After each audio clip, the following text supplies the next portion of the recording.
Hi guys, happy Tuesday. Welcome to the morning after. I am your host, Sharleen Joynt, and today we are recapping episode 9, or the hometown week of season 15 of The Bachelorette.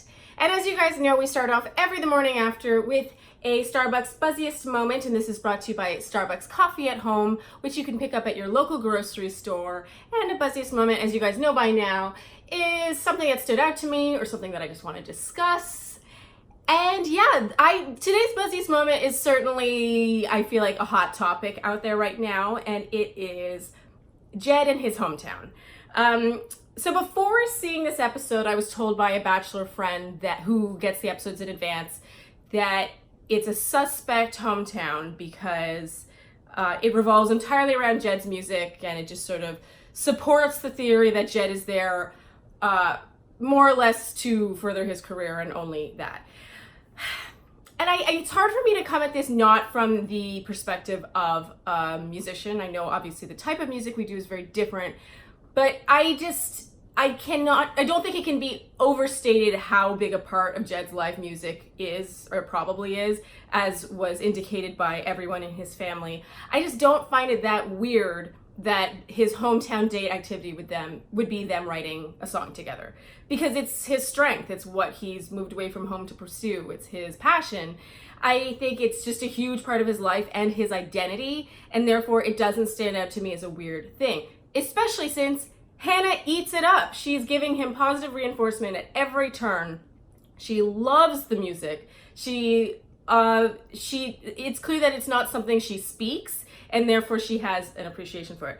So yeah, I just didn't think this was a calculated thing. I think that Jed is probably as surprised as anyone by his legitimate feelings for Hannah, and I don't think his, leading with his music, or his potentially, if we're going to talk about rumors, having had a girlfriend or not, I think that they're mutually exclusive. I think that he can feel legitimate feelings for Hannah and have told a girl he loved her before going on the show, if that makes sense. Maybe I'm giving him more credit than he deserves. I just don't think that he's the devil for, going on with not the purest of intentions like almost everyone does on this show. And also, I've mentioned before that a huge percentage of the people on the show have some sort of relationship going into it, whether they break, it's all semantics, whether you break up with someone before going on the show or you don't, like you were still with someone right before going on the show. It's kind of the way it is. I don't think anyone should be, I know he's getting a lot of crap for this right now. And so I just want to put out my opinion on this. It's certainly a buzzy topic. And yeah, one more thing. His mother talks on the hometown about his career path and the sacrifices you make for music. This is another thing I related to. I think it's completely true. Just, he can have a relationship, but he also is pursuing a very demanding career. I don't really see the big deal in this. I have a career that's difficult to maintain a relationship with, and you do it for your passion and your talent and your, craft. I hate that word, but it's a thing. So I'm not going to talk about this anymore. I just feel like we should all reserve judgment until we know all the sides of the story, and I'm giving him the benefit of the doubt. I don't think he's done anything that stands out as being disingenuous. So that's that. That's today's buzziest moment. All right. So as you guys know, we go through in chronological order every week, starting off with Peter's hometown. This was such a feel-good hometown. Peter flying around on the date. How freaking cool was this to have him fly over the Bachelor mansion and his own, his parents' house, and have the parents saying, "That's my boy." I mean, we see dates all the time where they're in helicopters and seaplanes and everything, but to have him be the one in the driver's seat was super cool and super unique. I was very into this. And his parents are so cute. You can feel the love in this family. It just, we already liked Peter. It was clear that he's a well-adjusted, quietly confident young man, and that was only affirmed on this hometown. Funny how the entire date's leading up to him telling Hannah that he loves her.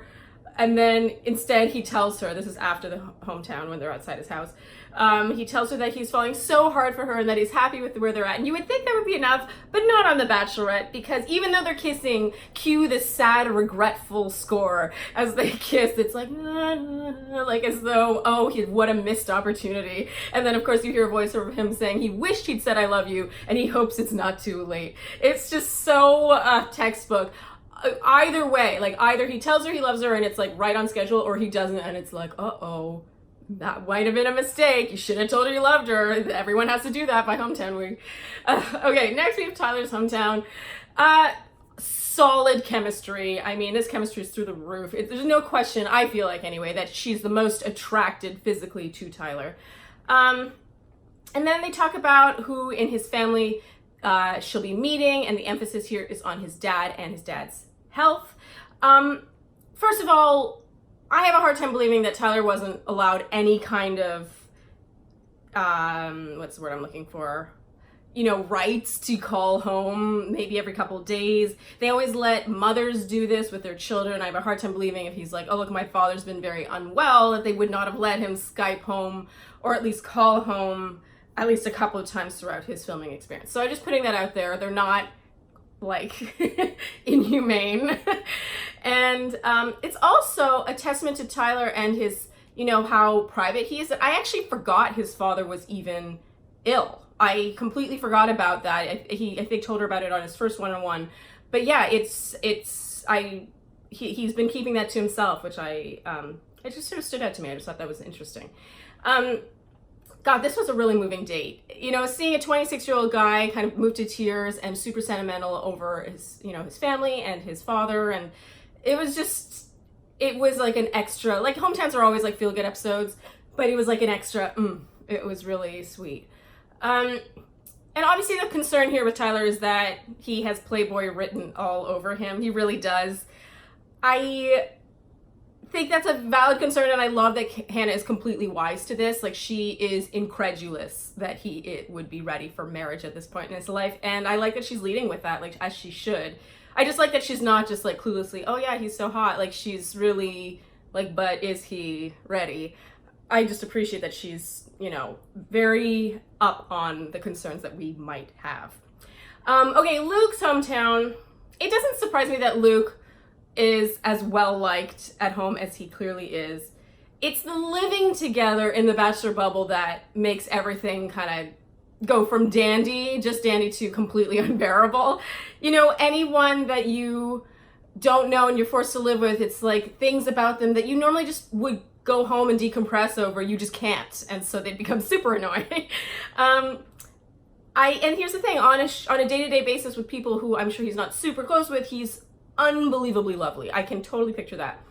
In general, though, it did feel like beyond that, Luke was almost a different person on this date. He felt more comfortable, more self-aware, more able to laugh at himself. All the things that he hasn't shown all season. Oh, something that really stood out to me was when he said, he told his family that he told Hannah he was falling in love with her, and then he's like, mind you, this is on the first week. You know, it was a lot of downhill from there.